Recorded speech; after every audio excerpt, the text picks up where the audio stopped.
Bien. Bonjour tout le monde. Nous allons essayer de rattraper un peu le petit retard par rapport à l'heure prévue du démarrage du programme. Prévu à 9h30, nous sommes à 9h45 ou un peu plus. Nous allons assister à une série de conférences, 3 conférences concernant l'oxygénothérapie hyperbare en médecine d'urgence, l'ECMO et les situations d'urgence et l'oxygénothérapie à haut débit.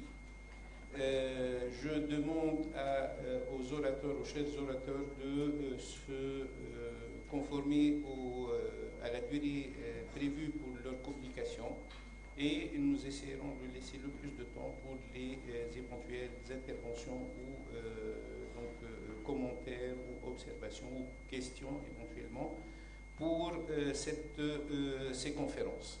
Nous allons appeler le premier orateur, le docteur Boukadida, pour nous parler de l'oxygénothérapie hyperbare en médecine d'urgence, les actualités sur le problème. Fadal, s'il vous plaît.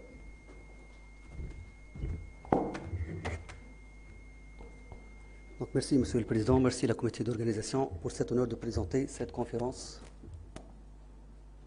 intitulée Oxygénothérapie hyperbare, indication aux urgences. Donc, on va commencer par une petite définition. En fait, le principe, il est aussi simple. Ce sont des patients qui vont respirer 100% d'oxygène dans un caisson avec une pression qui est supérieure à la pression barométrique ou atmosphérique.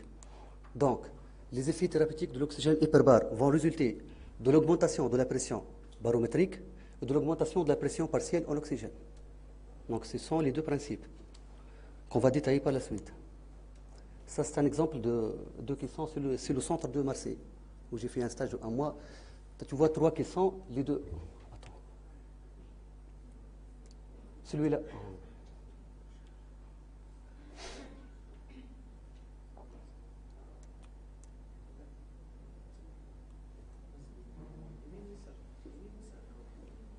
يختمش الأخضر واضحة.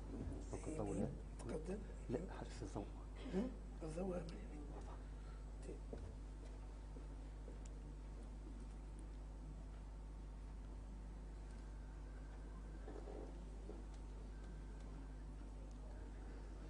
Pour ces deux-là, ça, ce sont deux caissons qu'on appelle multiplaces, où on peut mettre à la fois plusieurs patients. Celui-là, on peut mettre, je pense, 8 patients en position assise. Celui-là, 2 patients en position couchée. Le troisième, c'est un caisson de réa où on peut mettre un seul patient qui est intubé. Donc, les patients seront ventilés soit par des masques ou par des machines. Donc, ces caissons sont comprimés à l'air. Donc, on va augmenter la pression par de l'air. Donc, sur le plan physiologique, 5 effets ont été décrits. Un effet mécanique, un effet de suppléance, un effet microcirculatoire, un effet anti-infectieux et un effet métabolique, qu'on va détailler un par un. En fait, l'effet mécanique a été décrit depuis 1703 par deux physiciens qui sont Boyle et Marriott, qui ont constaté qu'à température constante, le volume d'une masse gazeuse est inversement proportionnel à la pression exercée. Donc, pression fois volume égale une constante. Donc, toute augmentation de la pression va donner une diminution du volume des bulles gazeuses. Donc, c'est l'effet mécanique. À la surface de la mer, la pression atmosphérique est de 1 attas ou 1 atmosphère. Donc, tous les 10 mètres de profondeur, ça fait 1 attas. Donc, à 10 mètres, on aura 2 attas. À 3 mètres, 3 attas. À la surface de la mer, une bulle de volume X va avoir un volume X sur 2 à 10 mètres de profondeur. Donc, si on dit on descend à 10 mètres, ça fait 10 attas, 1 atta, plus 1 atta de surface, 2 attas, ça fait le volume sur 2. Donc, le deuxième effet, c'est l'effet de suppléance. Donc, l'organisme va pouvoir substituer l'oxygène qui est associé à l'hémoglobine par l'oxygène dissous et on va avoir des concentrations importantes d'oxygène en intravasculaire. Le deuxième effet, c'est une augmentation du volume de diffusion de l'oxygène autour des capillaires. Le troisième effet, c'est l'effet microcirculatoire. Donc, on va avoir une vasoconstriction hyperoxique des territoires sains, donc pas d'effet toxique de l'oxygène dans les territoires sains. Un effet qu'on appelle Robin Hood, en fait, c'est une redistribution du flux vers les territoires mal perfusés. Troisièmement, une réduction du débit de transsudation capillaire. Le deuxième effet, c'est une réparation de vasomotion dans les territoires hypoxiques. En conclusion, on va avoir une diminution des syndromes compartimentaux et une réduction des œdèmes. C'est un effet qui est important pour la cicatrisation, les pays diabétiques, etc. Le quatrième effet, c'est un effet anti-infectieux, qui peut être soit direct, soit indirect. Pour l'action directe, soit une action bactéricide sur les germes anaérobes, par action lytique bactérienne par les radicaux libres, par augmentation du potentiel d'oxydoréduction cellulaire et par inhibition de la production des toxines clostridiales. Le deuxième effet qui est bactériostatique sur les germes aérobes, par inhibition de la synthèse des protéines bactériennes ou par interaction avec les cofacteurs du métabolisme bactérien. La deuxième action indirecte, elle est résumée en activation de la phagocytose par les polynucléaires neutrophiles et deuxièmement l'effet synergique avec certains antibiotiques comme les amylosides, fluoroquinolone, bêta-lactamine, etc. Donc le dernier effet, c'est un effet métabolique. Elle est résumée par augmentation de la prolifération et de l'activité des fibroblastes, une augmentation de la synthèse du collagène, une augmentation de l'angiogenèse et de la vasculogenèse et enfin une augmentation de l'index mitotique des cellules épithéliales. C'est un phénomène qui est très important pour la cicatrisation.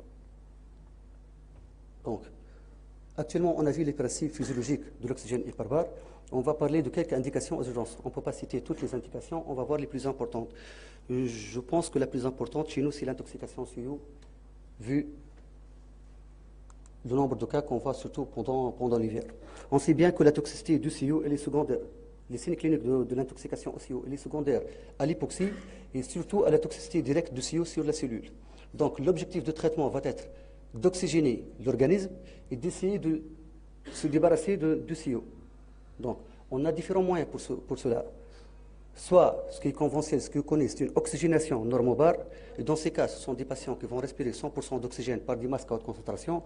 On va essayer d'augmenter la concentration artérielle en oxygène. Dans ces conditions, la demi-vie de HbCO elle est de 90 minutes et on aura besoin de 12 heures pour pouvoir détoxifier l'organisme. Ce qui est mieux, c'est l'oxygène hyperbare. Dans ces conditions, par l'augmentation de la pression à 2,5 attas, la concentration d'oxygène dissoute va être multipliée par 30. Donc, qui est suffisante pour garantir le métabolisme cellulaire, c'est l'effet de suppléance qu'on a parlé. Donc, dans ces conditions, la demi-vie de l'HbCO elle va passer à 20 minutes et on va détoxifier l'organisme pendant seulement 2 heures. Donc, c'est une séance de 1h30 ou 2 heures pour pouvoir détoxifier tout l'organisme. Donc, ce qui est recommandé par la conférence européenne de consensus, donc, l'oxygène hyperbare, c'est pour les patients qui ont une HbCO supérieure à 25%, quels que soient les signes cliniques. Pour les patients qui présentent des troubles de la conscience, des signes neurologiques, des signes cardiaques, des signes respiratoires ou psychiques. Ce sont des recommandations grade 1. La femme enceinte, quels que soient les signes cliniques et les taux d'HbCO. Enfin, pour les intoxications mineures, le choix entre oxygène normobare pendant 12 heures et oxygène hyperbare, ça c'est pour les médecins de choisir, ça dépend du contexte, ça dépend des moyens et ça dépend du nombre de patients. Par exemple, le troisième diapo, où il y a les caissons, on peut mettre par exemple 6 patients ou 8 patients dans un même caisson. Aux urgences, on a des sources muraux, si on a 6 patients ou 7 patients, on va mettre chaque patient dans une source, et par la suite, on n'aura pas de source pour les autres patients, par exemple les BPCO, les trucs comme ça. Donc, selon la dernière conférence de consensus européen de 2016, c'est une indication grade 1B. Donc, différentes études ont été publiées. J'ai choisi 2 études, celle qui a été publiée dans le CHEST en 2017, qui a montré qu'avec l'hyperbare, la mortalité elle est moins importante, que ce soit à court ou à long terme.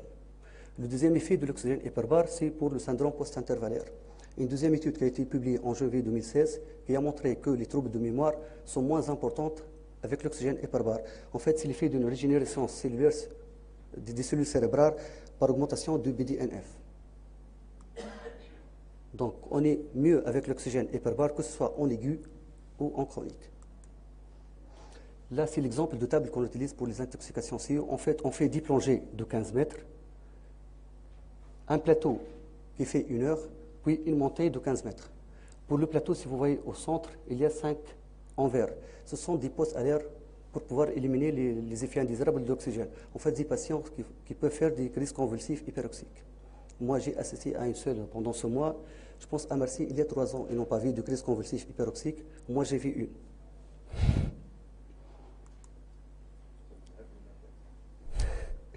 La deuxième indication, c'est l'embolie gazeuse. Donc, pour la définition, l'embolie gazeuse, c'est l'ensemble de manifestations pathologiques liées à l'émigration de bulles d'air dans la circulation sanguine. En fait, cette bulle d'air peut venir soit de l'extérieur, soit de l'intérieur. De l'extérieur, par exemple, la cause la plus fréquente, c'est la cause iatrogène ou bien les tentatives de suicide. Les causes endogènes, ce sont des gaz dissoutes. Ça, le plus souvent, c'est les accidents de plongée ou de désaturation. Ça, sur le plan physiopathe, c'est une bulle de gaz qui va obstruer la lumière artérielle, et puis les signes cliniques dépendront de la localisation de l'occlusion ou l'obstruction.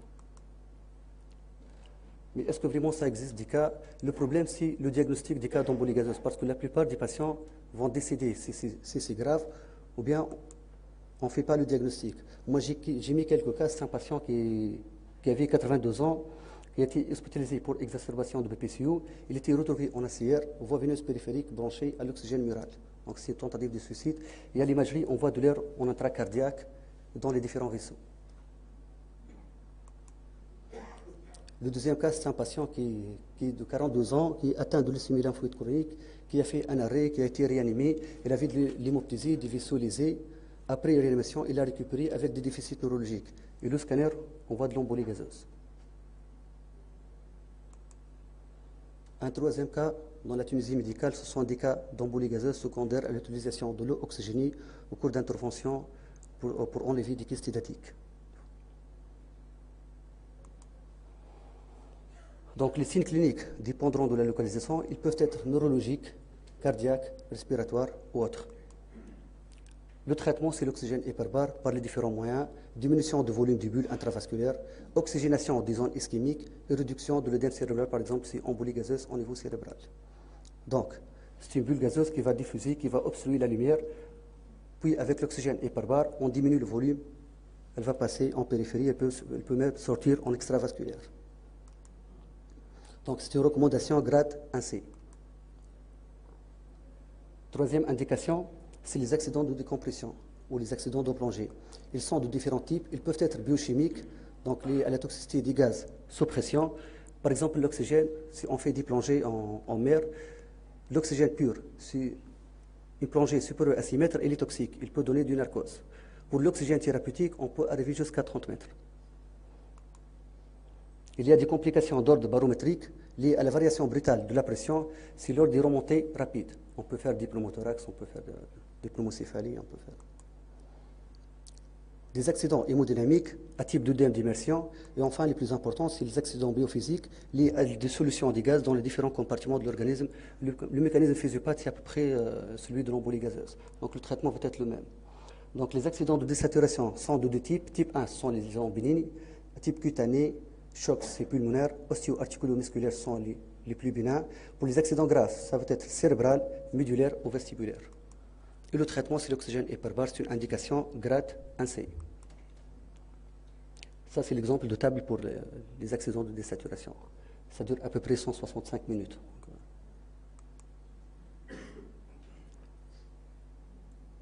Pour la surdité brusque, en fait, la définition, c'est une hypoacousie d'apparition soudaine ou rapide par atteinte cochléaire, la cause elle est souvent inconnue avec ou sans signe d'accompagnement. Ces lésions peuvent évoluer soit vers la régression spontanée ou vers l'aggravation. Donc sur le plan physiologique, implication de plusieurs facteurs, des infections virales, des causes vasculaires. Donc le résultat c'est une dette en oxygène, souffrance du neuroépithélium sensoriel. Donc l'oxygène hyperbare, il va rétablir le métabolisme oxydatif de la strie vasculaire, il va protéger la cellule sensorielle par augmentation de la tension intracochléaire. Donc, c'est des études qui ont été publiées sur l'audiométrie d'un patient avant, puis après l'utilisation de l'oxygène hyperbare. Ils font des séances entre 20 et 30 séances et puis on répète l'audiogramme. Ça, c'est un deuxième article qui a montré que l'efficacité de l'oxygène hyperbare est meilleure avec les patients qui ont des pertes plus importantes, avec les patients qu'on prend en charge précocement et avec les patients qui sont âgés de moins de 50 ans. Donc, c'est une indication grade 1B. Pour la cicatrisation, en fait, la cicatrisation physiologique cutanée passe par 3 phases. Une phase vasculodétertion inflammatoire, deuxième phase de granulation et d'angiogenèse qui dure jusqu'au 3e jour, et enfin une phase d'épithélialisation et d'épidermisation qui dure jusqu'au 21 jours. Toutes les phases de la cicatrisation sont sous la dépendance du carburant énergétique qui est l'oxygène. Donc il est important d'apporter de l'oxygène. Avec l'oxygène hyperbare, par les différents effets, on va commencer par l'effet de suppléance qui va suppléer la dette en oxygène par augmentation de l'oxygène dissous et augmentation de la pression en oxygène tissulaire. Le deuxième effet de vasoconstriction qui va se faire qu'au niveau du territoire sain avec redistribution du flux vasculaire et action anti-œdémateur. Un effet rhéologique qui signifie l'amélioration de la circulation sanguine capillaire par augmentation de la déformabilité des hématies. Et enfin, l'effet métabolique qu'on a parlé initialement.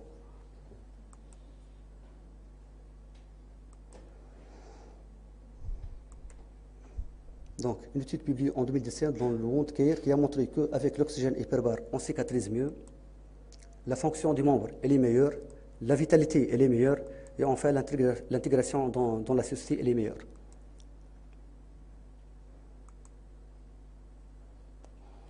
Dernière indication, c'est les pathologies radiques. Donc, les complications des radiations ionissantes, on les voit chez 5 à 10% des patients qui ont subi des traitements par radiothérapie pendant une période supérieure à 3 mois. En fait, 3 phases, une phase préfibreuse, phase d'organisation fibreuse, phase fibroatrophique. Donc, les mêmes mécanismes vont donner une amélioration des signes. Moi, j'ai mis 2 articles. Le premier qui parle de l'ostéoradionécrose mandibulaire sont des patients qui sont traités chirurgicalement et on a des résultats meilleurs avec les patients qui ont fait de l'oxygène hyperbare avant l'intervention chirurgicale. Le deuxième article, ce sont des patients qui ont des cystites radiques. En fait, ils ont pris 40 patients qui ont subi de l'oxygène hyperbare. Les résultats étaient intéressants chez 30 patients, étaient modérés chez 7 patients et seulement 3 patients qui n'ont pas d'effet. Donc, pour la plupart des complications de la radiothérapie sont des indications type 1B. Il existe d'autres indications,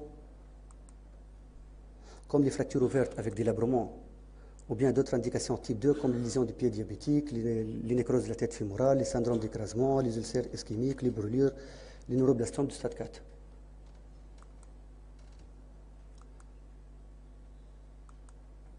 Pour conclure, l'oxygénothérapie, elle doit faire partie de l'arsenal thérapeutique d'un service d'urgence ou tout médecin urgentiste. Il doit connaître les indications, les contre-indications, il doit connaître les risques et le bénéfice. Et merci.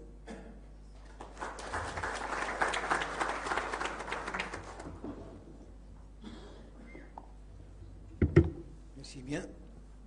Vous voulez qu'on discute conférence par conférence ou vous voulez qu'on laisse ça... Ali. Merci.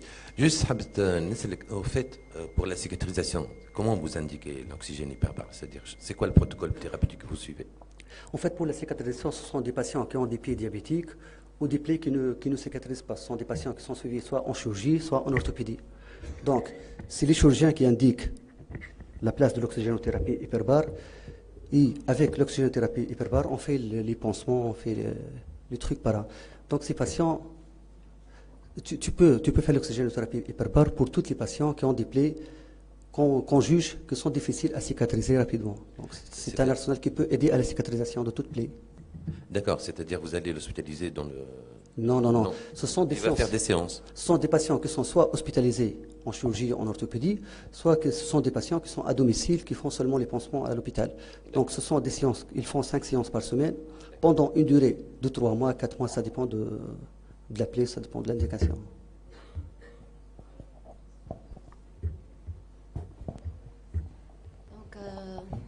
Juste, je vais intervenir sur ce plan. La prise en charge des pathologies, notamment des pathologies nécrotiques comme les pieds diabétiques ou autres, c'est une prise en charge qui est multidisciplinaire entre chirurgiens, entre endocrinologues et aussi entre podologues. Généralement, c'est des patients qui sont suivis dans les consultations externes. Dans la cicatrisation, elle prend beaucoup de temps. Donc, la programmation des séances d'hyperbarie, elle va se faire à titre externe. Selon un protocole particulier, il y aura le suivi en parallèle, comme j'ai dit, un suivi multidisciplinaire pour suivre l'amélioration locale. Et ça a démontré de très bons résultats. L'oxygénothérapie hyperbare, elle a une indication dans les acouphènes chroniques. Donc, Les acouphènes. J'ai entendu. Les acouphènes. Non. Oui. c'est plutôt la surdité. J'ai entendu Mais ça. même si le plan fait, pour la surdité, le mécanisme physiopathe n'est pas encore très clair. Donc, Les les acouphènes, non. acouphènes. Une autre question. En absence d'oxygénothérapie hyperbare, est-ce qu'on peut remplacer par oxygène masque haute concentration pendant 2 heures dans le cas où il y a une sévérité, intoxication osseuse sévère? Bien sûr, si tu n'as pas de l'oxygène hyperbare, tu n'as que l'oxygène Que ça. normobare. Donc, mais les effets, ce ne sont pas les mêmes. Hein. Donc les résultats, ce ne sont pas les mêmes. Merci. Juste pour vous répondre aux acouphènes, si les acouphènes sont liés à une surdité de perception, Ouais. là l'oxygénothérapie elle a une grande place, même en chronique. Donc, je te remercie, Lotfi, pour cette présentation. Je pense qu'on a beaucoup appris sur les indications, notamment les autres indications de l'oxygénothérapie hyperbare. Et là, Inch'Allah, avec l'arrivée de notre centre d'hyperbarie à Sousse, certainement, on va rendre beaucoup de services à beaucoup de disciplines aussi autres que la médecine d'urgence et les intoxications au CO. Juste 2 mots pour compléter certaines informations. Il faut insister, notamment dans le cas, puisqu'on parle de la médecine d'urgence, il faut insister sur la précocité de la prise en charge dans un certain nombre de pathologies, notamment en ce qui concerne les pathologies, donc les traumatismes sonores et les surdités brusques. Ceci, vous n'avez pas cité les traumatismes sonores. Non. Ça aussi, c'est une indication donc à l'oxygénothérapie hyperbare. Mais de toutes les façons, il faut insister surtout sur la précocité, parce que dans le service d'oxygénothérapie hyperbare à l'hôpital militaire de Tunis, qui quand même a une expérience de quelques années maintenant dans l'exercice de la prise en charge d'un certain nombre de pathologies que vous avez déjà citées. Ce qui est essentiel, c'est que malheureusement, nous assistons encore à une mauvaise connaissance des indications de l'oxygénothérapie hyperbare de la part de la plupart de nos confrères, de telle sorte à ce qu'un certain nombre de pathologies sont le plus souvent prises en charge avec beaucoup de retard quand on aura épuisé toutes les possibilités thérapeutiques autres, et finalement c'est en quelque sorte une porte de sortie pour le spécialiste pour ne pas annoncer l'échec de la prise en charge de son patient. Mais de toutes les façons, ce qui est certain, c'est que si vous devez travailler auprès de vos confrères pour insister sur la nécessité d'intervenir de façon précoce. Parce que plus on est précoce sur un certain nombre de pathologies, plus vous avez des résultats encourageants. Et au contraire, si vous allez avoir affaire à des malades qui vous viendront avec beaucoup de retard et après avoir essayé plusieurs autres options thérapeutiques, là, vous risquez d'avoir de mauvais résultats et ça risque de retentir un peu sur la réputation de votre activité. Ceci, donc, d'un côté. Certainement, si vous allez créer ce service ou ce centre, là, et notamment, vous allez avoir une très grande demande, notamment dans la prise en charge des pieds diabétiques, parce que ça représente plus de 70 à 75% des demandes d'oxygénothérapie hyperbare. Et là, le pied diabétique, là aussi, méfiez-vous, ne prenez pas n'importe quel pied diabétique. Hein, soyez sélectif, tout en insistant notamment sur la qualité du réseau vasculaire. La prise en charge d'un pied diabétique ne relève pas uniquement de l'oxygénothérapie hyperbare, mais relève de plusieurs spécialités qui passent de l'endocrinologue à l'infectiologue à l'angiologue, ou peut-être même il va falloir intervenir les chirurgiens vasculaires pour réaliser des pontages, parce que ça ne sert à rien d'essayer d'aller faire de l'oxygénothérapie sur des vaisseaux qui sont bouchés, ou là où la circulation elle est de très mauvaise qualité, parce que la diffusion à elle seule ne suffit pas. Et bien sûr, il faut associer l'infectiologue pour tout ce qui est prise en charge de l'antibiothérapie, les actions de débridement, parce que là aussi, ça favorise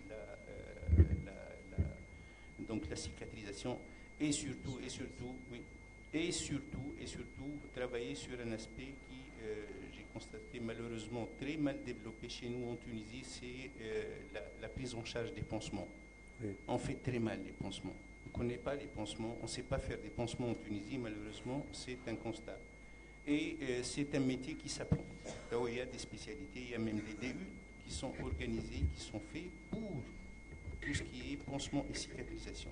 Donc travailler aussi sur cet aspect-là, ça va vous permettre de mieux conditionner donc la prise en charge. Les pansements, c'est plusieurs types de pansements, c'est des pansements qui seront donc indiqués en fonction du stade évolutif de la lésion que vous avez. Dernière chose, juste pour revenir un peu à l'effet de l'oxygénothérapie, juste à titre d'exemple, la comparaison entre oxygénothérapie normobar à 100%, là, vous avez un PaO2 qui va monter aux alentours de 600-650 mm3. Si vous faites du 100% d'oxygène à 15 mètres de profondeur, par exemple, c'est-à-dire à 2,5 attar, vous allez avoir une PaO2 qui va remonter aux alentours de 1600-1700 mm3. Et c'est ça qui va augmenter notamment la fraction donc de l'oxygène dissous. Vous n'allez pas gagner énormément sur l'oxygène qui est fixé sur l'hémoglobine. Vous allez gagner essentiellement sur l'oxygène dissous. Et c'est ça qui fait que de temps en temps, nous avons, c'est-à-dire on organise des séances de sevrage de l'oxygène pendant 5 minutes pour faire baisser la PaO2 pour éviter justement la survenue de crises convulsives hyperoxiques en cours de séance. Donc, je crois que c'est les points essentiels sur lesquels j'ai voulu intervenir. Je ne vais pas accaparer la parole, mais bien sûr, bon courage pour tout ce que vous allez faire, et vous allez avoir beaucoup de travail dans ce sens-là. Voilà. Merci. Donc, s'il n'y a pas d'autres questions, de remarques, nous allons penser. On va passer à la deuxième conférence, et les urgences, avec le professeur Gerbi du service de CCVT de Saloul. Merci. Donc,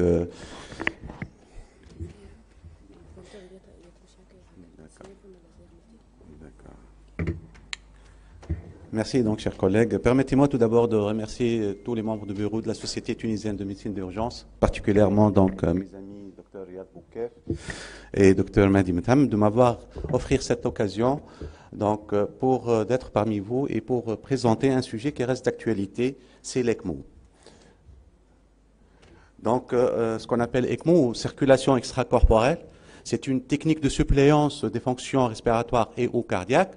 Cette technique a été initiée donc, au début initiée pour suppléer une dysfonction donc, pulmonaire ou cardiaque pendant quelques heures. Avec l'amélioration des techniques de cette pompe qui offre, donc, qui remplace le cœur et le poumon, donc les indications sont élargies et l'utilisation de plus en plus fréquente, donc sur plusieurs jours, voire même plusieurs semaines, dans les milieux de réanimation. La simplification de cette machine, donc qui le rend donc plus maniable, plus utilisable, donc peut se déplacer actuellement vers même le patient sur les lieux d'accident. Donc, on voit ici la conception donc, de la machine ECMO dans les années 70. Après donc, 40 ans à peu près, c'est une machine portative qui peut aller sur les lieux où on doit agir. En effet, l'ECMO, c'est un pan en attente d'une récupération de la fonction respiratoire ou cardiaque, en attente d'une décision thérapeutique ou en attente d'une transplantation, soit pulmonaire, soit cardiaque, ou par défaut, donc, une installation d'une assistance ventriculaire de longue durée, ce qu'on appelle bridge-to-bridge. Un peu d'histoire. Il y a un chirurgien donc, cardiaque américain qui s'appelle Gibbon. Il a travaillé beaucoup sur la circulation extracorporelle, donc depuis les années 30, et il a réussi de faire la première intervention de chirurgie cardiaque à cœur ouvert sous circulation extracorporelle en 1953 à Philadelphie, et c'était une intervention, donc fermeture d'une communication interauriculaire. Après 20 ans à peu près, on voit la première ECMO adulte en milieu de réanimation. 3 ans après, on voit la première ECMO pédiatrique en milieu de réanimation également.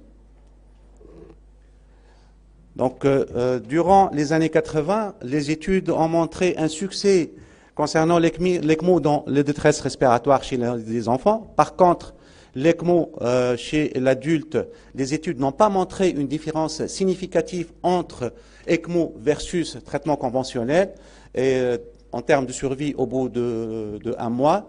D'autant plus que l'ECMO, ça coûte cher avec un risque de transfusion massive et les éventuelles complications. Donc cette piste a été abandonnée. Sur le plan hémodynamique, l'assistance circulatoire, soit après chirurgie cardiaque, soit après un choc cardiogénique réfractaire, a fait ses preuves et assure une survie entre 20 et 30% des cas. Donc fin des années 90 et début des années 2000, donc il y a des petites études positives concernant l'utilisation de l'ECMO dans le SDRA, et c'est en 2009 que l'étude César, c'est la première étude randomisée montrant un bénéfice sur la survie dans le SDRA chez l'adulte. Après, il y a plusieurs études montrant donc la supériorité de l'ECMO par rapport au traitement conventionnel, que ce soit sur le plan respiratoire ou sur le plan circulatoire. On distingue en effet 2 types d'ECMO. Il y a l'ECMO véno-artériel entre veine et artère et l'ECMO entre veine et veine, ce qu'on appelle ECMO véno-veineuse. Voici l'appareil de l'ECMO. On voit ici donc l'oxygénateur, la pompe, ça c'est un afficheur et tout ça c'est le circuit qui est monté et qui va être installé. En effet, la canule veineuse est branchée à la pompe. Après, donc, il va être injecté au niveau d'un oxygénateur qui peut être mené d'un régulateur thermique et le sang oxygéné va être injecté dans la canule artérielle ou dans la canule veineuse. On va voir un petit peu donc, les indications et les contre-indications. Donc, pour l'ECMO véno-artériel, chaque indication doit être pesée. La pathologie cardiaque doit être potentiellement réversible. Le risque de mortalité doit être beaucoup plus élevé en cas de non-recours à l'assistance par rapport à l'utilisation de l'ECMO. Tous les traitements médicaux doivent être mis en échec avant d'envisager cette nouvelle escalade thérapeutique. Il y a l'ECMO central et l'ECMO périphérique.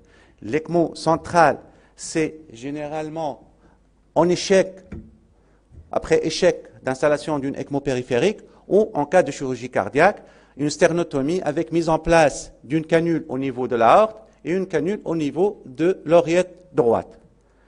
L'ECMO périphérique qui peut se faire soit par voie percutanée, soit par voie chirurgicale à bord donc, du Scarpa.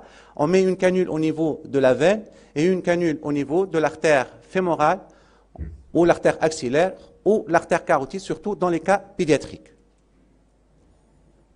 Donc l'indication essentielle, c'est l'état de choc cardiogénique qui est défini par un index cardiaque inférieur à 2 litres par minute par mètre carré de surface corporelle, avec baisse de pression, associé à une acidose lactique, malgré le recours aux inotropes, à la ventilation mécanique et parfois à ballon de contribution intra-aortique. Cette situation qui peut se voir en cas de myocardite fulminante, en cas de post-infarctus du myocarde, en cas de cardiomyopathie donc partant qu'on voit de plus en plus actuellement. Donc l'indication également en cas de dépression myocardique au cours d'un état de choc septique, en insuffisance cardiaque décompensée ou échec, bien sûr, de sévrage de la CEC au cours de la chirurgie cardiaque. L'ECMO peut servir également en cas d'hypothermie sévère pour réchauffer le patient ou donc dans l'attente d'une transplantation cardiaque. Les contre-indications sont l'insuffisance mitrale donc, ou aortique sévère parce qu'il y a le flux rétrograde par l'ECMO qui peut entraîner donc, un OAP massif, l'insuffisance cardiaque terminale sans possibilité de transplantation, saignement viscéral incontrôlé parce qu'on est donc ramené à mettre sous héparie, une dysfonction neurologique ou d'un autre organe majeur et en cas d'abord bien sûr vasculaire impossible. Donc l'ECMO véno-veineuse constitue une suppléance pulmonaire. Son utilisation en nette augmentation depuis la fin des années 90 et a explosé avec l'épidémie de grippe H1N1 donc en 2009 aux États-Unis. Donc s'il s'agit du sang récupéré par la veine fémorale, pompé vers l'oxygénateur et réinjecté au niveau de la canule placée dans la veine jugulaire. L'indication donc en cas d'hypoxie ou hypercapnie sévère avec un rapport PaO2, FiO2 moins de 80 ou un score de Murray entre 3 et 4. Ce score qui tient en considération donc le rapport PaO2, FiO2, la compléance et la PEP et qui va de 0 à 4. Donc ce qui correspond cliniquement à un SDRA réfractaire, une insuffisance donc respiratoire sévère, soit BPCO décompensée, crise d'asthme donc sévère ou une grippe sévère. Donc, il peut s'agir également d'une dysfonction primaire du greffon pulmonaire ou en attente de transplantation pulmonaire. Les contre-indications, c'est l'âge avancé, comorbidité sévère engageant donc le pronostic vital, défaillance multiviscérale, impossibilité technique d'abord vasculaire veineux en cas de thrombose, et les contre-indications relatives sont les troubles de coagulation et un saintement donc intracrânien mini. Donc, on a posé l'indication de mettre donc en place cette ECMO, donc véno-veineuse ou véno-artérielle. Reste donc comment suivre le patient, quelles sont les complications possibles, comment les traiter et les prévenir, et quand et comment sevrer le patient. C'est des questions d'ordre pratique. On va essayer de répondre à toutes ces questions. Donc, suivre le patient, donc une surveillance biologique, un bilan de coagulation. Donc, la ventilation, c'est généralement une ventilation protectrice avec FiO2 entre 20 et 30 et donc des petits volumes afin d'éviter donc les atélectasies. Et le débit de l'ECMO est surveillé bien sûr par l'état hémodynamique, la diurèse et les gaz du sang veineux et artériel. Au démarrage de la pompe, donc on doit mettre 50 unités par kilo de l'héparine non fractionnée, après donc surveillance chaque 2 heures de l'ACT qui doit être entre 2 et 2 fois et demi la normale. Bien sûr, il ne faut pas oublier de surveiller l'oxygénateur et les lignes afin donc à la recherche d'un thrombus. Plusieurs complications peuvent survenir. Donc, les complications hémorragiques, étant donné que le contact des éléments figurés du sang avec le circuit, avec le tuyau, va entraîner une activation du complément de fibrinolyse, consommation des facteurs de coagulation avec dysfonction plaquettaire et risque de thrombopénie. Les besoins journaliers de transfusion, c'est à peu près 1 kg globulaire par jour, mais au début de l'expérience, c'était une transfusion donc massive avec donc besoin entre 1 et 2,5 donc litres par jour, donc ce qui est vraiment donc énorme pour les patients. Complications ischémiques donc emboliques, une ischémie aiguë du membre inférieur, formation de thrombus intravégé avec accident embolique, notamment donc AVC ischémique, thrombose donc veineuse, thrombose sur canule qui peut être à l'origine d'embolie pulmonaire, d'où l'intérêt de réalisation du Doppler veineux à l'ablation des canules. Si on a une ischémie du membre inférieur, donc il faut enlever la canule fémorale, faire un geste de revascularisation et replacer cette canule au niveau de l'artère axillaire.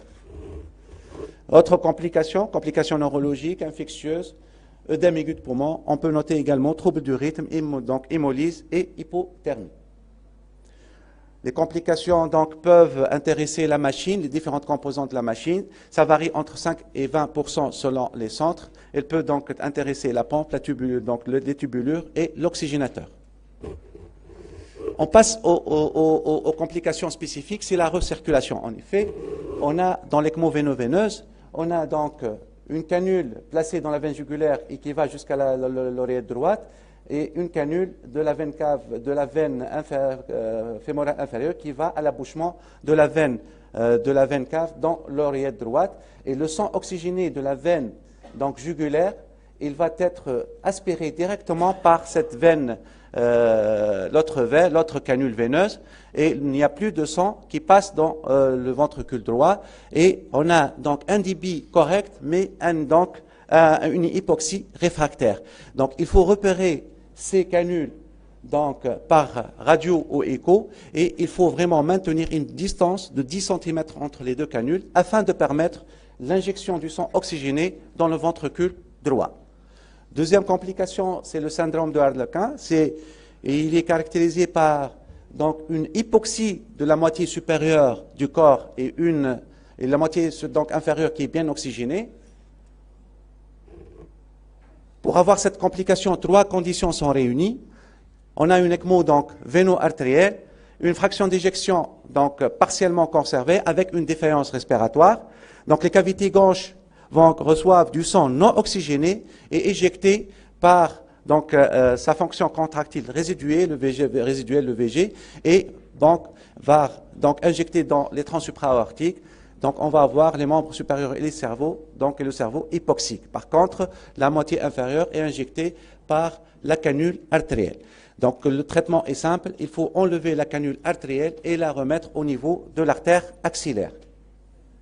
Dernière complication, c'est la distension du ventricule gauche qui résulte de la circulation bronchique et donc de l'insuffisance aortique créée par un reflux rétrograde. Les conséquences de cette distension diminue donc la diminution de perfusion coronaire qui peut compromettre donc la récupération du ventricule gauche, l'augmentation des pressions capillaires pulmonaires avec risque d'OAP et donc le risque de stase, donc stase sanguine avec risque de formation de thrombus intra-VG. Le traitement, on fait une thoracotomie, mini-thoracotomie et on fait une canule dans la pointe de VG afin d'aspirer le contenu du VG. On peut mettre un ballon de contre-pulsion qui permet une meilleure perfusion des artères coronaires avec des charges donc du ventricule gauche, ou les méthodes par voie percutanée, soit système d'Impella, c'est un système aspiratif, donc qui peut aspirer le contenu du VG, soit par une canule percutanée par la voie transseptale. Comment c'est vrai, donc rarement dans le sevrage généralement après le 3e jour, sauf en cas d'hypothermie, parce qu'on peut récupérer donc une normothermie dans quelques heures. Donc le sevrage doit être envisagé si on a un état hémodynamique stable avec des petites doses d'inotropes et une bonne ventilation. En pratique, diminution progressive sur 24 à 48 heures au débit de pompe, généralement entre 25 et donc entre un quart et tiers du débit de pompe jusqu'à un débit de 1,5 litres par minute. Il faut s'arrêter là parce que sinon on peut risquer d'avoir un reflux du sang dans le circuit. Si on a tous les paramètres témoignant d'une bonne circulation, donc à ce moment-là, on décide d'arrêter la pompe, clamper les lignes, faire écho transthoracique ou écho transœsophagienne. Si tout va bien, si l'ECMO est mis en place par voie chirurgicale, il faut ramener le malade au bloc opératoire et faire donc l'ablation de circuit. S'il est par voie percutanée, dans le milieu de réanimation, on peut donc enlever cet ECMO. En effet, toutes les études montrent à peu près les mêmes résultats. J'ai choisi quelques-unes. Ici, on voit donc en cas d'insuffisance respiratoire aiguë, en cas d'utilisation de l'ECMO, donc l'ECMO assure un taux de survie autour de 60%, quelle que soit l'étiologie. Plusieurs études faites concernant, donc comparant l'ECMO versus traitement conventionnel en cas de SDRA, et ces études multicentriques ont montré la supériorité de l'ECMO par rapport à un traitement conventionnel en termes de survie.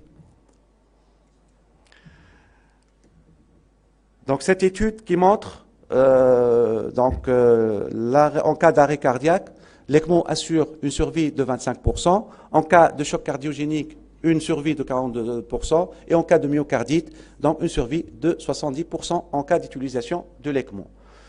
Et je termine par cette étude pour montrer que, à suite à un choc cardiogénique ou un arrêt donc, cardiaque ou donc post-chirurgie cardiaque, donc l'ECMO assure une survie entre 20 et 30% des cas. Je ne peux pas passer par ici sans parler un petit peu donc, de l'expérience de l'ECMO en milieu extra-hospitalier. On voit ici l'expérience de l'équipe de Pitié-Salpêtrière qui reste une référence mondiale. On voit que l'utilisation de l'unité mobile circulatoire augmente au fil des années et on voit en 2012 à peu près 380 patients ayant bénéficié d'une ECMO. Il y a donc l'unité mobile d'assistance circulatoire a été utilisée dans 43% des cas. Plusieurs expériences sur différents lieux. On peut voir donc les mises en place de l'ECMO dans une station de métro comme ici, dans une galerie, dans une grande surface, voire même au foyer donc, du patient. Les facteurs pouvant influencer donc, le pronostic, l'âge, la comorbidité, la durée de no-flow, la durée de low-flow, l'efficacité du massage cardiaque externe, la rapidité de prise en charge et bien sûr l'expérience de l'ECMO TEAM. Je termine par 2 cas cliniques. C'est un cas donc publié dans le journal de ressuscitation. C'est Marathon de Paris, appel pour perte de connaissance d'un participant, un homme de 48 ans en arrêt cardio-respiratoire. Début de réanimation par les sauveteurs professionnels, durée de non-flow donc moins d'1 minute, arrivée du SAMU au bout de 5 minutes, réanimation pendant 30 minutes, absence de pouls, mais respiration spontanée et un réflexe donc, pupillaire positif. Décision de mise en place d'une ECMO simultanément au massage cardiaque. Donc il y avait un chirurgien sur place qui a donc mis une ECMO véno-artérielle. Donc l'ECMO a démarré après 60 minutes de l'arrêt cardio-circulatoire avec un débit de 4,5 litres, c'est un plein débit, à peu près tous les débits du patient. Et après 2 minutes de démarrage de cette ECMO, on a retour de l'activité électrique et circulatoire. Donc on voit ici le bilan biologique, il était en acidose le patient. Après, il était ramené dans un milieu hospitalier. Ils ont fait donc une écho. Ils ont trouvé une fraction d'éjection à 20% avec une hypokinésie globale. Le malade est passé en salle de cathé. Il a fait une choro en urgence et qui a montré une sténose significative au niveau de l'arc coronaire droite. Le malade a bénéficié d'une angioplastie et donc amélioration de l'état hémodynamique. L'ECMO est sevré au bout de 5 jours avec une bonne fonction rénale, hépatique, respiratoire et un bilan biologique correct. Le deuxième cas clinique, c'est dans notre service, c'est un enfant de 11 ans, donc suite à une piqûre de scorpion au niveau de la main, il a présenté douleur locale, érythème avec anesthésie du membre supérieur, sueur, profuse et vomissements, donc avec un pic hypertensif, une tachycardie. 2 heures après, c'est une dyspnée d'aggravation rapide, saturation artérielle, donc 90% à l'air ambiant, crépitant au niveau de champ pulmonaire, la radio montre, voici, donc une surcharge pulmonaire. Il était admis dans une unité de soins intensifs pédiatriques avec un état de choc cardiogénique et OAP. L'écho fait a montré une fraction d'éjection de 25% avec une hypokinésie sévère des 2 ventricules droit et gauche, avec augmentation des pressions de remplissage. Donc, le bilan montre une acidose métabolique sévère avec des troponines très élevées. Il était mis au début 10 gamma kilo, après donc augmentation des doses, 20 gamma kilo. Il était mis encore sous adré, mais devant la non-amélioration de l'état hémodynamique, ils nous ont envoyé donc le malade pour la mise en place d'une ECMO. Une ECMO donc mise d'une façon centrale. Malheureusement, on ne dispose pas de matériel périphérique et donc était ramené au bloc. On a mis donc une ECMO centrale et l'amélioration dans les heures qui suivent de l'état hémodynamique. On a arrêté l'adré, donc avec bien sûr. Après, on voit ici donc tableau comparatif entre bilan entrée et bilan au bout de 5 jours. Il y a pratiquement normalisation de toutes les valeurs. Donc, sevrage progressif, on a décidé de sevrer d'une façon progressive donc l'ECMO avec donc dose minime de d'obus et quand on fait une contrôle échographique, on trouve quand même une amélioration spectaculaire de la fonction ventriculaire gauche. Donc, le patient, malheureusement, il a développé une médiastinite agitose post-opératoire qui a nécessité une reprise chirurgicale, mais il est sorti à J24 sans séquelles. En conclusion, je peux dire que l'amélioration des techniques ces dernières années permet d'avoir une diminution de taux de complications avec donc amélioration du pronostic, de la durée de vie, donc la durée de vie de l'ECMO est plus longue. L'utilisation de plus en plus fréquente de l'ECMO, soit sur le plan respiratoire, soit sur le plan hémodynamique. Et espérons bien, dans l'avenir proche, qu'on aura une unité d'assistance circulatoire dans notre pays. Je vous remercie pour votre attention. On vous remercie, professeur Gelbi, pour cette présentation complète et exhaustive aussi sur les indications de l'ECMO. Je m'adresse maintenant à l'assistance. Est-ce qu'il y a des questions sur ce sujet?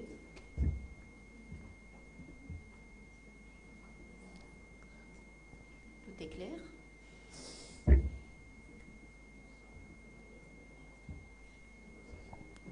Donc si c'est Myrila, une question.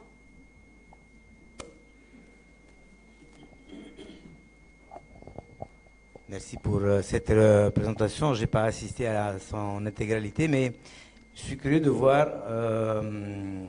tout d'abord quelles sont les indications préférentielles maintenant de l'ECMO et puis est-ce que son coût peut envisager son extension dans les services des urgences par exemple? Bon, en milieu donc d'urgence, parce qu'en fait les indications, vraiment, il y a beaucoup d'indications, que ce soit sur le plan hémodynamique que respiratoire. L'hémodynamique, ça a été confirmé depuis donc les années 80 et 90, donc ça a beaucoup apporté, donc ça a augmenté la survie de 20 à 30%. Et l'indication essentielle, c'est vrai, la chirurgie cardiaque, mais en écartant la chirurgie cardiaque, c'est le choc cardiogénique réfractaire malgré donc le recours aux inotropes et tout ça.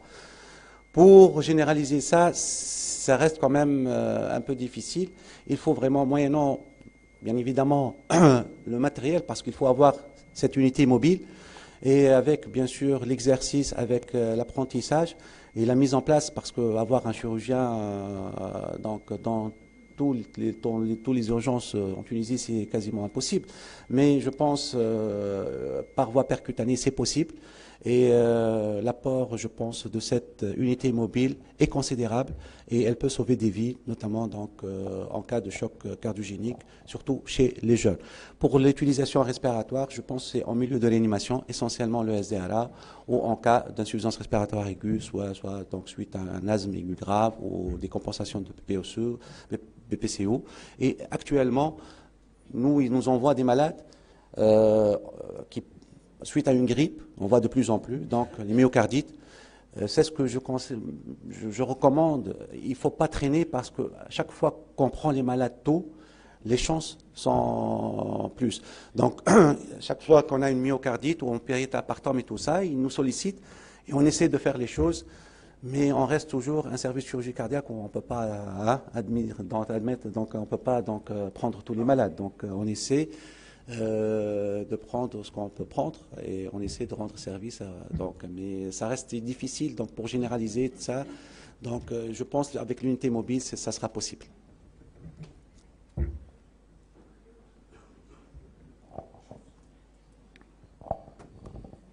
Donc s'il n'y a pas d'autres questions, on va passer à la conférence suivante. L'oxygénothérapie à haut débit. Et pour cela, Dr Asma Zolgadi va nous présenter sa conférence. Donc, merci beaucoup, cher ami.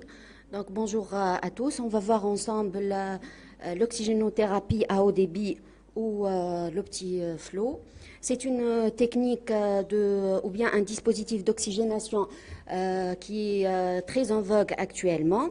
Mais avant d'en parler, je vais faire un petit brin d'histoire en ce qui concerne les dispositifs d'oxygénation. Ces dispositifs qui sont actuellement en perpétuel progrès, mais n'oublions pas que les premières utilisations de ces dispositifs d'oxygénation, c'était dès les années 1890, avec un premier case report qui est paru dans le Boston Medical and Surgical Journal à propos d'une patiente qui avait une pneumonie sévère et qui a été traitée avec succès par l'oxygénothérapie moyennant un dispositif artisanal.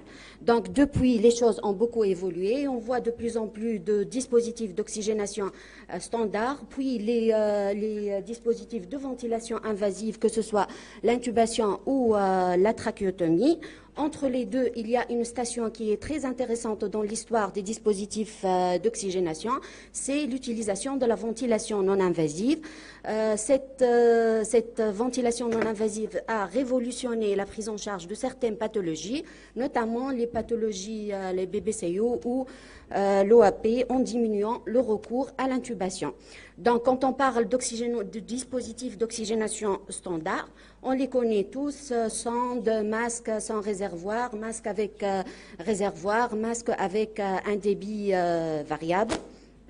Ces dispositifs, ils sont vraiment différents par rapport au débit administré qui peut aller de 6 litres jusqu'à 15 litres par le masque à haute concentration. Ils sont différents aussi par rapport à la FiO2 qui est réellement inspirée, mais aussi c'est une FiO2 qui n'est pas maîtrisée, qui n'est pas précise.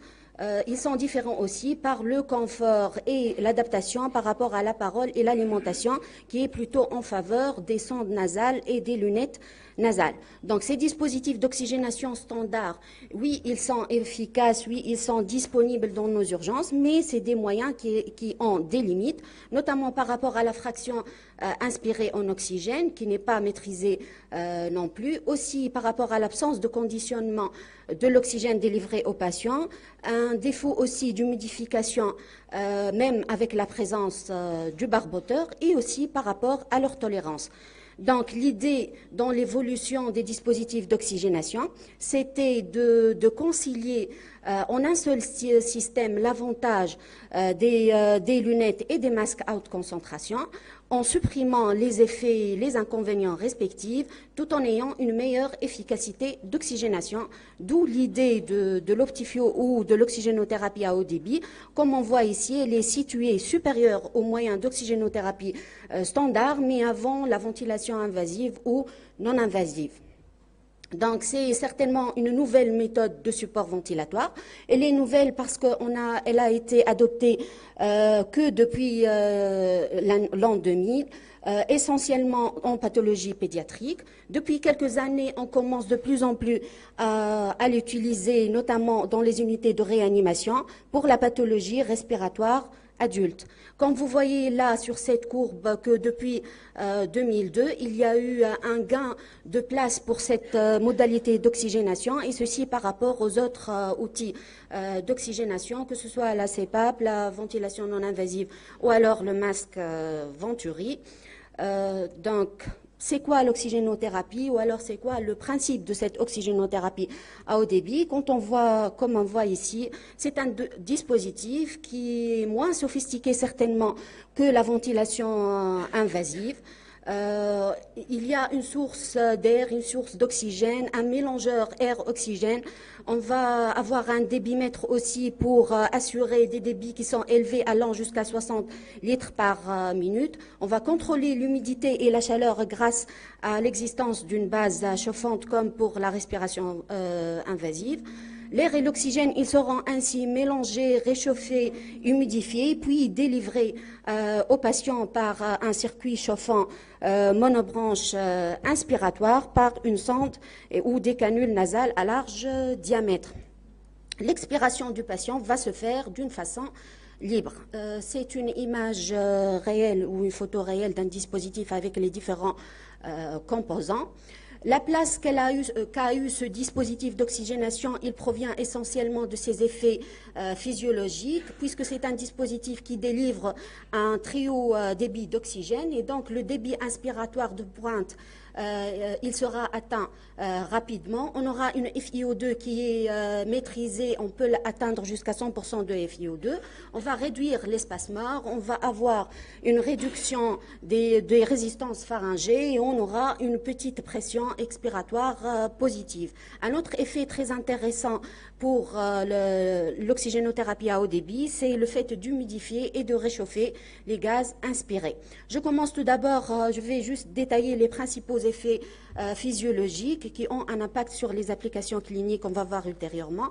Par rapport au débit inspiratoire de pointe, il est rapidement atteint moyennant l'oxygénothérapie à haut débit par rapport aux outils ou aux dispositifs standards qui, même à 100% de FiO2, le débit, il n'est pas le débit supérieur inspiratoire de pointe du patient, il reste supérieur au débit qui est administré et donc le complément, il sera, ça sera de l'air et donc la fraction d'oxygène, elle sera diluée, d'où la supériorité sur ce point de l'oxygénothérapie hyperbare. Un autre effet qui a été largement démontré en littérature, c'est le lavage de l'espace mort nasopharyngier moyennant l'oxygénothérapie à haut bas, l'oxygénothérapie à haut débit. Rappelons qu'en respiration normale, le CO2, il va persister dans le nasopharynx en fin d'expiration. Il sera alors réinspiré dans le prochain cycle, alors que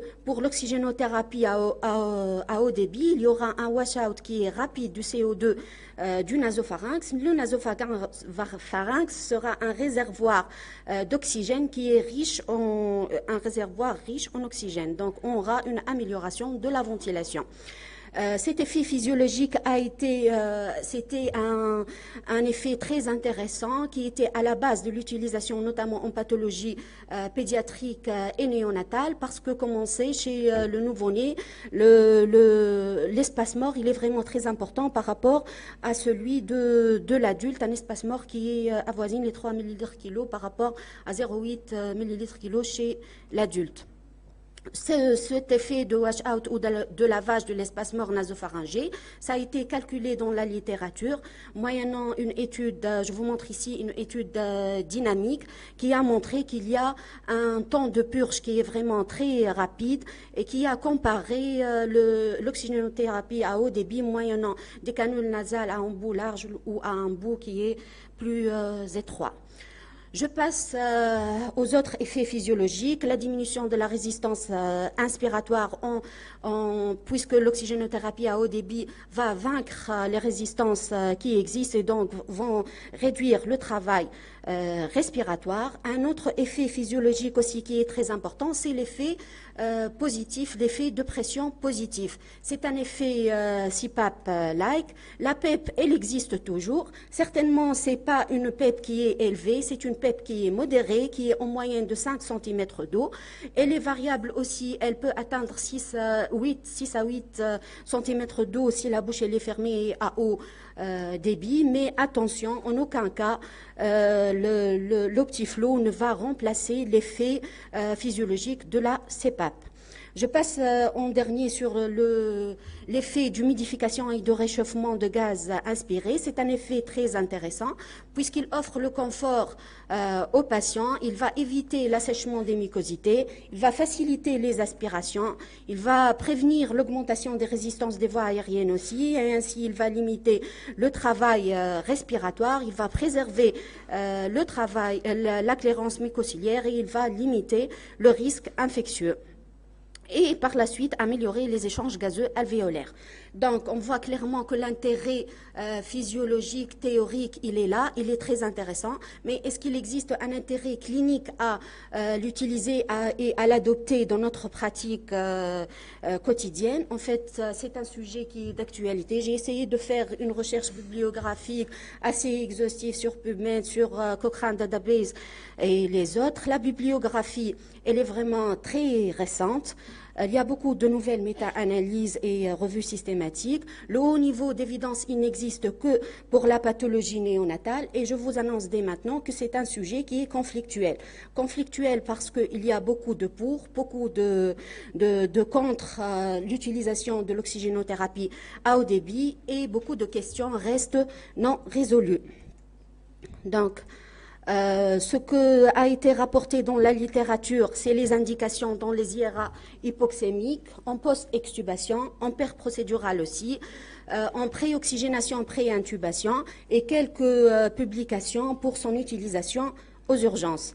Je commence par la première indication que je vais qualifier d'élective pour l'oxygénothérapie à haut débit, c'est les insuffisances respiratoires aiguës hypoxémiques. Certainement, c'est des insuffisances respiratoires hypoxémiques sans détresse respiratoire.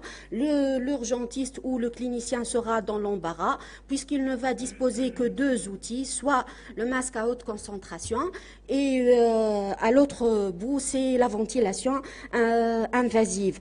La ventilation non invasive, elle n'a pas démontré un haut niveau d'évidence qui est élevé. Alors, est-ce que c'est la bonne indication de l'oxygénothérapie à haut débit? Est-ce que c'est la bonne indication de l'Optiflow?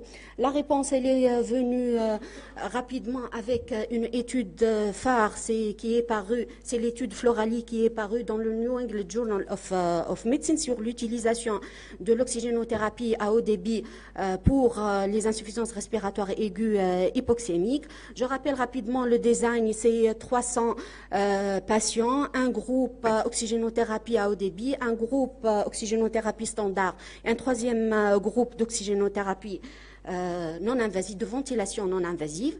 Les résultats, ils sont très impressionnants, ils sont positifs en faveur de l'oxygénothérapie à haut débit. Comme on voit ici dans cette courbe de survie de Kaplan-Meier, l'oxygénothérapie à haut débit, elle dépasse largement l'oxygénothérapie standard et la ventilation non invasive. Elle est aussi meilleure par rapport au recours à l'intubation. À travers cette première étude très optimiste, une étude avec des résultats très très intéressants, plusieurs questions se sont posées. Est-ce que il ne s'agit pas là d'encourager ou de vulgariser un outil d'oxygénation dans plusieurs indications, alors que c'est un dispositif qui peut être dangereux? Est-ce qu'on est en train de masquer une aggravation d'une insuffisance respiratoire en utilisant ce haut débit d'oxygénation? Plusieurs études se sont faites dans ce sens-là. Je vous montre ici une étude qui est parue dans la même année, en 2015, dans l'Intensive Care Medicine, bien que c'est une étude rétrospective sur 175 patients, qui a démontré que sur le groupe qui ont échoué l'oxygénothérapie à haut débit sur un délai de 48 heures, il y a beaucoup plus de mortalité. Donc, c'est un dispositif qui est intéressant, oui, mais il faut l'utiliser avec précaution. La recherche a continué dans ce sens, et là, je vous montre une étude parue aussi en même période dans le Respiratory Care en 2015 et qui a conclu qu'effectivement, il faut prédire l'échec de l'utilisation de l'oxygénothérapie à haut débit. Ça doit être prédit dans un délai d'1 heure maximum. L'élément qui a montré une signification, une bonne sensibilité et spécificité, c'était un seuil de fréquence respiratoire supérieur ou égal à 30 cycles par minute. Donc, pour résumer, c'est certainement un dispositif qui est intéressant. On doit l'utiliser, mais on doit surveiller son utilisation.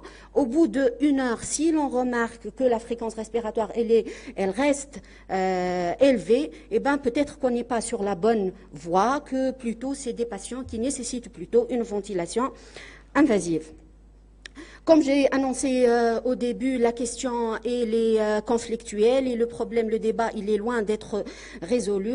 J'ai essayé de chercher pour vous des méta-analyses et des revues systématiques. Je vous montre ici une revue systématique parue en 2017 qui est partie de 647 études pour ne retenir au final que 6 études avec des billets qui ont été mentionnés. Mais le résultat global, c'était en faveur de l'oxygénothérapie à haut débit par rapport aux autres outils conventionnels, par rapport au taux d'intubation et de la mortalité. Tout de suite après, je vous montre aussi une belle revue systématique méta-analyse qui est parue aussi dans la prestigieuse Critical Care Medicine en 2017 et c'était une étude avec une conclusion de non-signification par rapport aux 2 études, avec aussi beaucoup de remarques concernant les billets sur les études. Donc, pour ce qui est de l'insuffisance respiratoire aiguë hypoxémique, le débat, il n'est pas actuellement clos. Je passe à une deuxième application clinique qui peut nous intéresser, nous aussi, les urgentistes aussi bien que les réanimateurs, la post-extubation. Il y a certainement un effet bénéfique théorique par rapport à la réduction des épisodes d'hypoxémie transitoire, par rapport aussi à la PEP qui existe et qui pourra vaincre les atelectasies, par rapport à la diminution de l'effort respiratoire et surtout pour la possibilité de drainer efficacement les sécrétions. En effet, ça a été démontré en post-chirurgie, en pédiatrie d'abord, en post-chirurgie cardiaque pour une population mixte avec des pathologies différentes. Ce que j'ai retrouvé dans la littérature, là c'est une étude randomisée contrôlée, une étude positive qui a montré une bonne oxygénation avec moindre de désaturation et un taux moindre de taux de réintubation.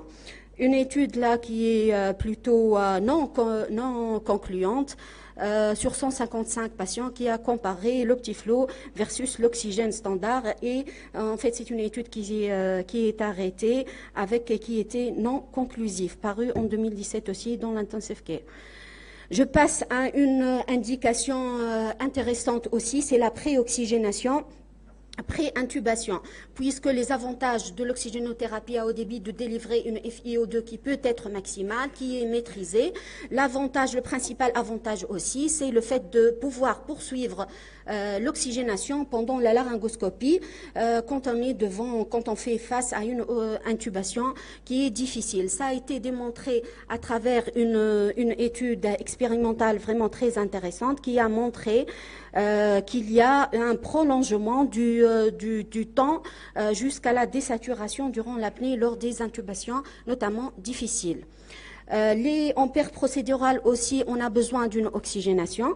L'Optiflow peut nous rendre beaucoup service en offrant une oxygénation de courte durée. Ça concerne les procédures invasives, l'endoscopie digestive, bronchique, l'échographie transœsophagienne ou lors de la réalisation des lavages broncho-alvéolaires des patients notamment hypoxémiques. Une autre indication qui pourra aussi nous indiquer chez les patients pour lesquels on décide les soins palliatifs ou la non-intubation, l'oxygène à haut débit a montré que ça permet qu'il y a un confort ressenti grâce à ce dispositif avec la possibilité de s'alimenter et de parler. Dans cette étude, ça a été aussi démontré, c'est une alternative intéressante mais provisoire à la VNI, mais il y aura un recours inéluctable vers la VNI à des stades tardifs. Quelle est la place de l'oxygénothérapie à haut débit aux urgences? Honnêtement, je n'ai pas trouvé beaucoup de recherches dans le domaine d'études réalisées aux urgences. Je vais juste, pour terminer sur une onde positive en ce qui concerne l'application aux urgences, c'est une étude positive parue dans le Respiratory Care en 2012.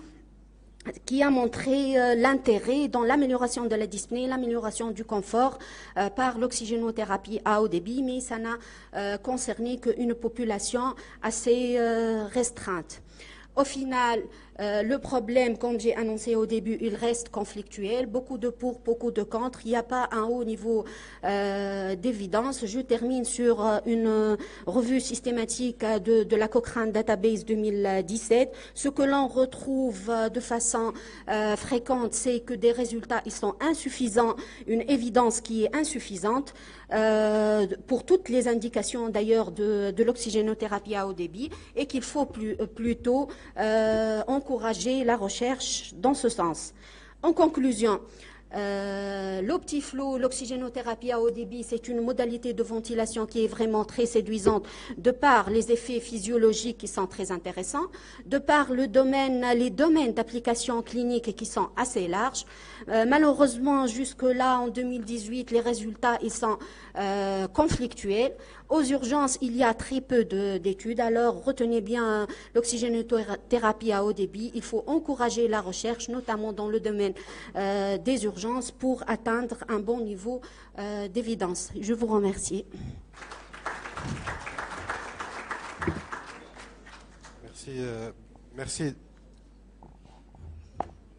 Merci. Merci, Dr Zolgat, pour cette excellente présentation. Est-ce qu'il y a des questions dans la salle?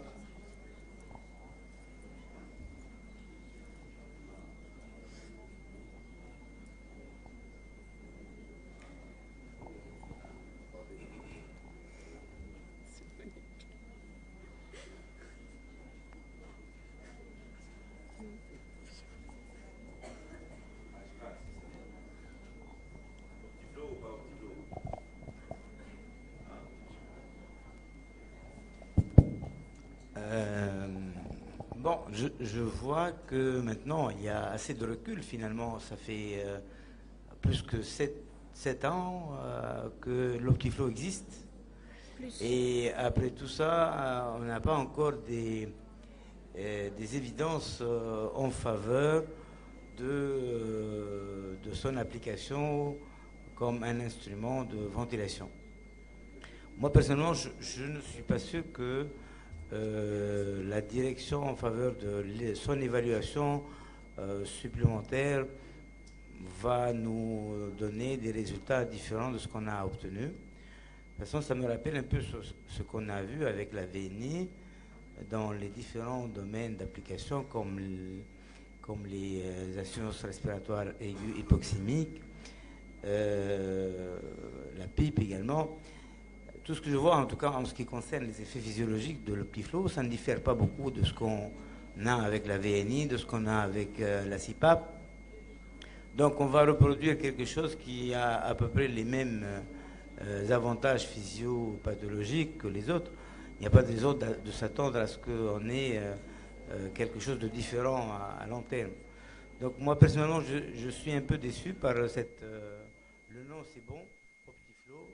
Ça sonne bon, mais je ne suis pas sûr que nous, urgentistes, on aura besoin de l'incorporer dans notre arsenal thérapeutique.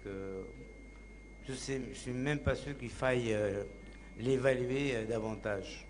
Donc c'est un peu mon impression, mon opinion. Je ne sais pas s'il y a d'autres qui ont des avis différents. En fait, je vous rejoins, Sissemir, sur ça, mais juste pour laisser la porte ouverte pour d'éventuelles recherches, c'est que dans la littérature, les études, elles ont beaucoup de biais.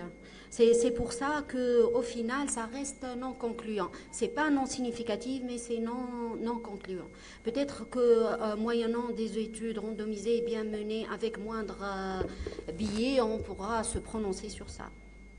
Car l'avantage notamment du confort, n'oublions pas que la VNI, c'est un personnel près du patient, ça nécessite une compétence, c'est une charge de travail supplémentaire pour le personnel médical et aussi paramédical.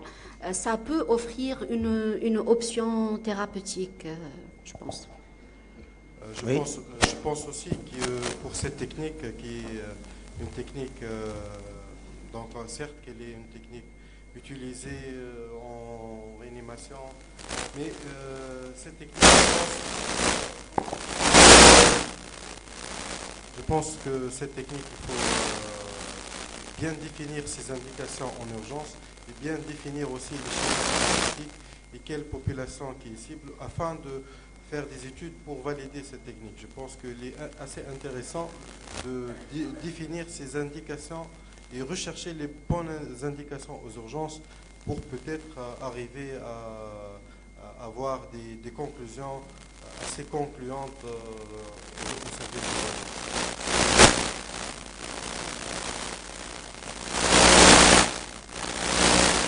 S'il n'y a pas d'autres questions, on va...